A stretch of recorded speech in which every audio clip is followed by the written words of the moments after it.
Cheers. Alright, you bastards. Today we're going to talk about salt and what the survival uses and applications are of them. But before we do that, if you're interested in detective stories, this is the first part of an 11-part series that I wrote. It's called Bloody Crosses. It's in Dutch. If you're interested, it will be down in the link in the description. So, salt. Salt has many uses for any prepper and survivalist, and it's actually often overlooked in a way, to my opinion, because a lot of preppers they tend to focus more on a bug out bag or something like that. But for especially for a bug in scenario, salt is very important, and even on a bug out, you probably will need salt to if you are in a longer period of evacuation, to say so. Right. Salt. First of all, where would one get salt? I would advise first get salt. Just buy it from the store. It doesn't really matter what kind of salt in the stores. Don't spend all your money on expensive salt like what it's called, that pink salt, Himalayan salt or something. Many people say, but it's more healthier. But I say to that, perhaps, but bullshit. Salt is salt in a way, so yeah. So I would first advise get a lot of salt in your get from the stores. Buy it in bulk. You can buy it in cheap packages like these, and after you buy them in one of these, I would advise to put them in bigger containers like these, so that you have a lot of salt for the reasons that I'm going to say in a minute. Another way to get salt is get salt from whenever you visit a restaurant or you go to a snack bar or something, and you get these little patches of salt.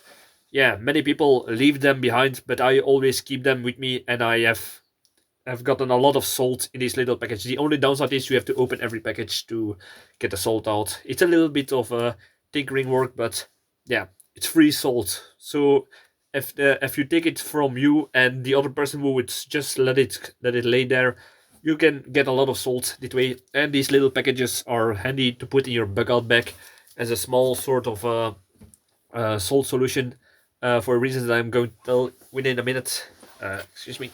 I have a little bit of a runny nose lately. Alright. Another way to get salt is if you live close by the sea or in a river that has salt water in it, you can try to get a salt out of it with, how do you call it? Distillery or improvised distillery.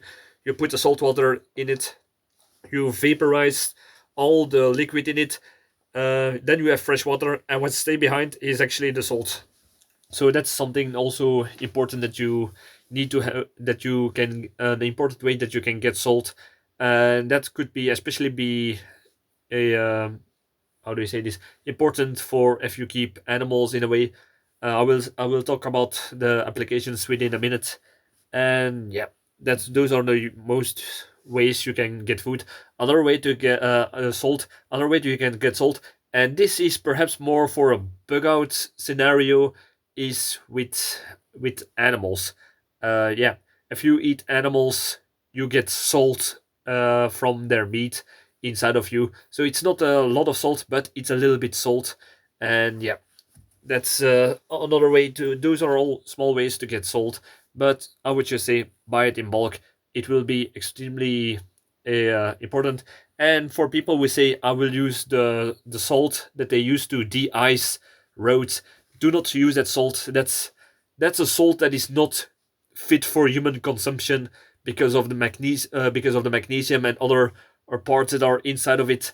Yeah, those are one of the salts that you definitely not want to use, even though a big bag could be less expensive than regular salt. But please do not do this. Right. So I'm going to go over a list of things you can do with salt. First of all, preservation. I made a lot of videos on how I use salt to can and to pickle and to preserve just in salting the meat and vegetables. I would say look it up in my previous videos. that's the reason why I have a lot of salt in my pantry here, and that is so I can always have a way to preserve things like meat and vegetables, like I said, during canning or just salting it in. Next thing, drying hides. When I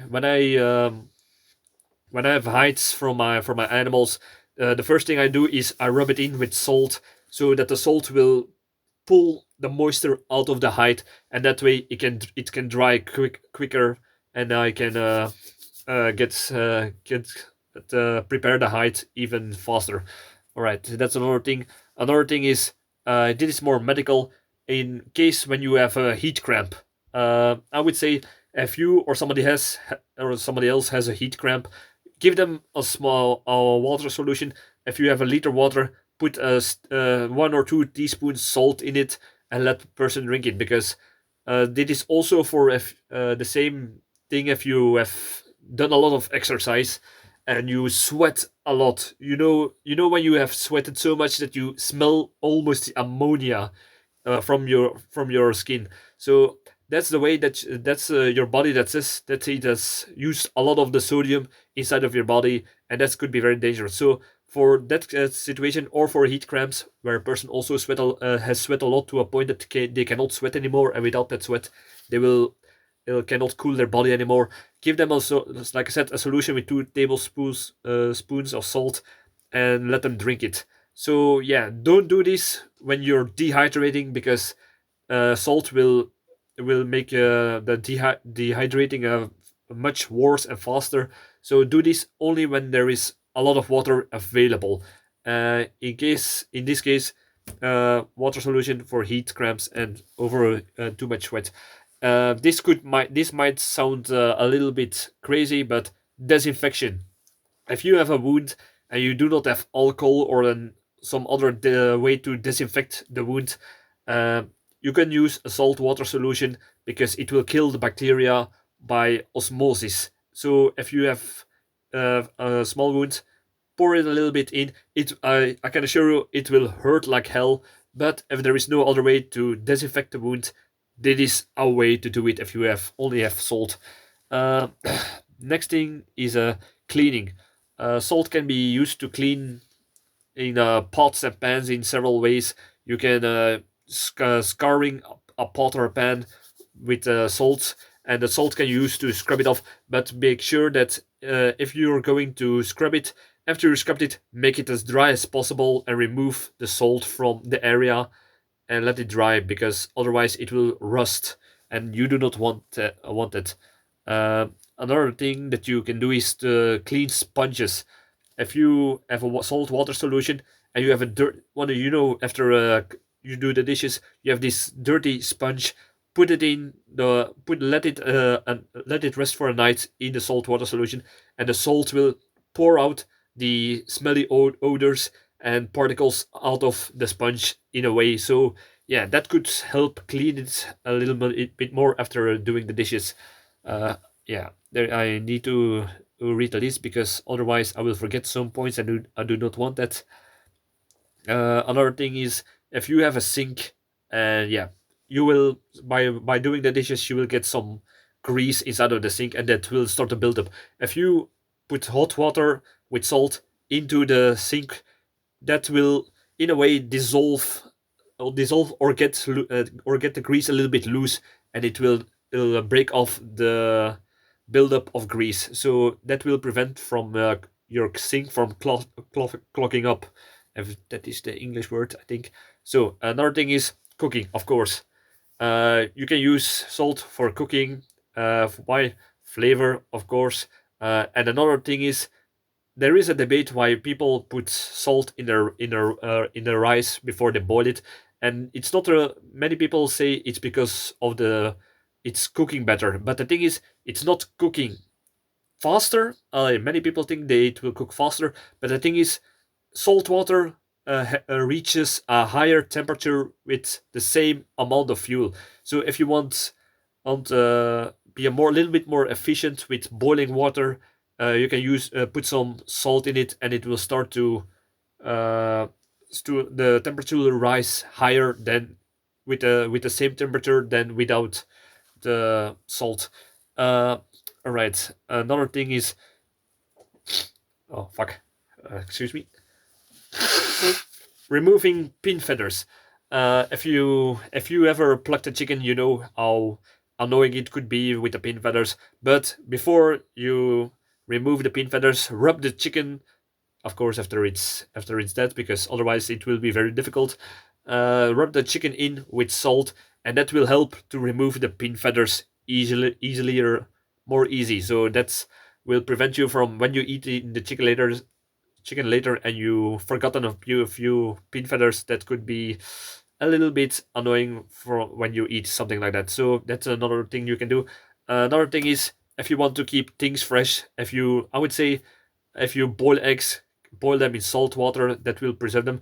If you got milk from a cow or a goat or something, you can, and you do not use that milk directly, you will probably know that it will get sour very fast. So put a little bit, sprinkle of salt in the milk, and that will help to make it last a little bit longer. I do not say that it will keep it good for a week or something, but it will give it a longer preservation time than without the salt. It's not that much, but it's better than nothing, I would say. Another thing is ant prevention. If you got ants in the house, just make a small wall of salt, and the ants, they do not like salt. It's just like with copper. They do not like that, and they will not get over it. So you can build a barrier in the places where they have the holes that they get inside of the house. All right. Another thing is stain removing. If you ever had a wine, juice, stain, or blood, the first thing you need to do is put some salt on top of the stain. And what the salt will do is the salt will take in the first place take as much will take up as much of the, how do you say this, of the stain, because especially the moist of it, out of it before you can wash it out even more easily. So that's something that you can do if you have a blood, wine, or juice stain. uh, Another thing is weed killing. Yeah, if you have certain weeds that you do not want to grow on some places, just lay a pad, throw some salt over it, or in a precision line where you do not want the wheat to grow over it. But be carefully that the salt will not be blown by the wind inside of your gardening where your good plants are, and that could be a little bit problematic if that happens. So be very carefully if you're going to use salt as a weed killer. Another thing is, of course, make the road or some the places where you step ice free during the winter. That's just obviously, I would say, use for that you can use ice road salt, but for you can also use regular salt. Actually, it does not really matter that much. Another thing is, you can, if you have a sore throat, gargle with salt solution water. Gargle it, and it will reduce the pain inside of your throat, especially if you're sick. Another thing is, if you mix salt with baking soda, you can make an improvised toothpaste in a way that will remove, because the salt is a little bit corrosive. It will remove dental plaque, and because it will take out, in a way, oils and moist. It will help to get to smelly the a little bit of the smells out of it. So that's a component that will deal with the odors a little bit during brushing your teeth in that way. So yeah, it can make your teeth smoother, free of plaque, and take the odors out. Another thing is deodorizing your shoes. If you have smelly shoes, put some salt in it, and it will take out the odors from the sole of the shoe, inside of the shoe, I mean. And yeah, that way it will be less smelly. But yeah, I would say change your socks regularly to prevent that you do not have to use salt.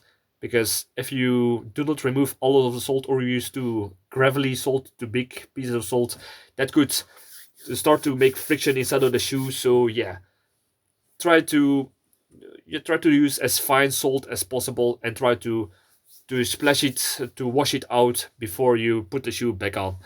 Uh, yeah, I think I'm ready. I think I'm ready actually with all the things that you can do with salt. I would say, if any one of you know any other uses of salt, please let me know in the comments. And one more thing before I end the video is how to store salt, because people think that salt is just, wow, I just put it there and it will be no problem. I would say just store salt as any other food item in your pantry, like here, uh, like I did here. Try to put it in a plastic container. Make sure, first of all, make sure that it's dry, because before you store it inside of your pantry, let it rest for a week in the open, so that any moist that is in it can be go to the surface and will vaporize, because otherwise this salt will always be wet, and that could be a problem. When you need salt, it will be clogged together, and that's not really handy when you're going to use it for the things that I said. Do not use metal containers, because salt will rust through it, and you do not want that in your pantry. Another thing is, do not try to store it just like this in yeah in just anywhere. Why? Because this is made out of a paper-like container. How do you say this?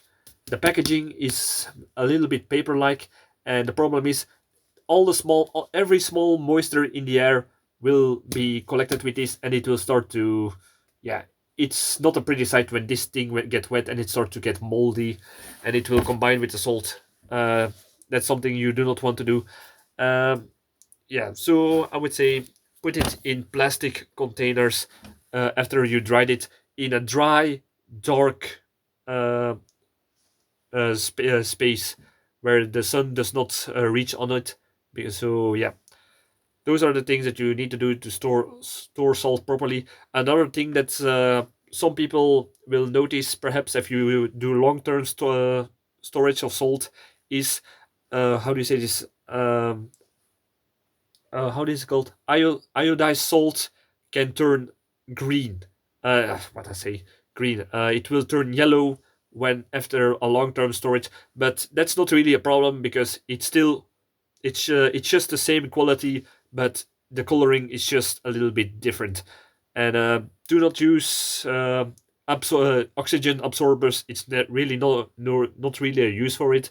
And like I said before, if you put it with in a container and there is moisture in it, it will just vaporize, get wet, and be rained down again inside of the container. So absorbers are not a really good idea. Let the salt first dry out, vaporize all the moist, and then store it inside of a plastic container. Um, yeah, I think I'm finally ready with this video. So,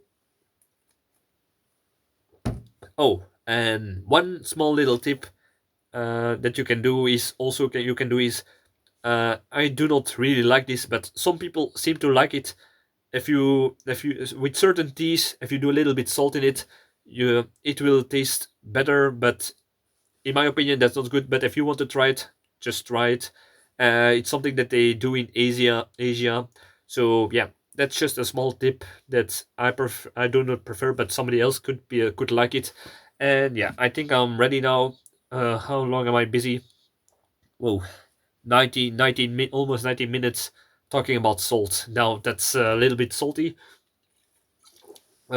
So yeah, I think I'm ready. So subscribe, like. If you have any other survival uses for salt, let me know it in the comments. I'm always eager to learn, or some small hacks you can do with salt.